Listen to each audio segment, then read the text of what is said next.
News line নিবেদন করছে lifestyle.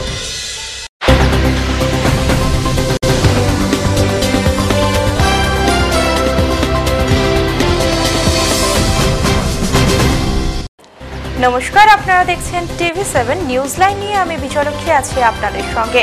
চোখ রাখবো এই মুহূর্তের বিশেষ খবরের উপর।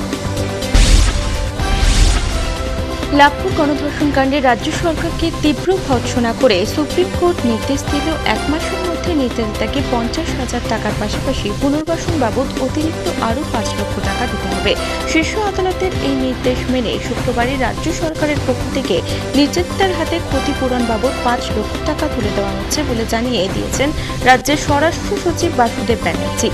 এদিন বিচারপতি জানান, শুধুমাত্র সাধারণ মানুষকে দোষারোপ করলে চলবে না। রাজ্যের পুলিশ প্রশাসন আরও সক্রিয়ভাবে কাজ করলে মহিলাদের উপর এ ধরনের নির্যাতন রোধ করা সম্ভব হবে। লোকসভা নির্বাচনকে সামনে রেখে অভিনব প্রচার সারলেন বর্ধমানের গলসি 2 নম্বর বিডিও দপ্তরের কর্মীরা। ভোটারদের ভোটদানে আগ্রহী করে তুলতে মূলত নির্বাচন কমিশনের নির্দেশ ও প্রশাসনের উদ্যোগে অভিনব দেওয়াল লিখনের কর্মসূচি নিলেন কর্মীরা। ইভিএম এর সাহায্যে ভোটদানের পদ্ধতি সম্পর্কে জানিয়েও দেওয়াল লিখনের মাধ্যমে প্রচার সারেন তারা। প্রশাসনের এই উদ্যোগে উপকৃত এলাকাবাসীরাও। শনিবার সকালে পাণ্ডবেশ্বরের হাটতলা রক্ষাকালী মন্দিরে পুজো দিয়ে প্রচার সারলেন আসানসোল লোকসভা কেন্দ্রের তৃণমূল প্রার্থী দোলা সেন। এদিন নিজের দলের সমর্থকদের নিয়ে প্রচার মিছিলের পর হুটখোলা গাড়িতে করে প্রচার সারেন তিনি।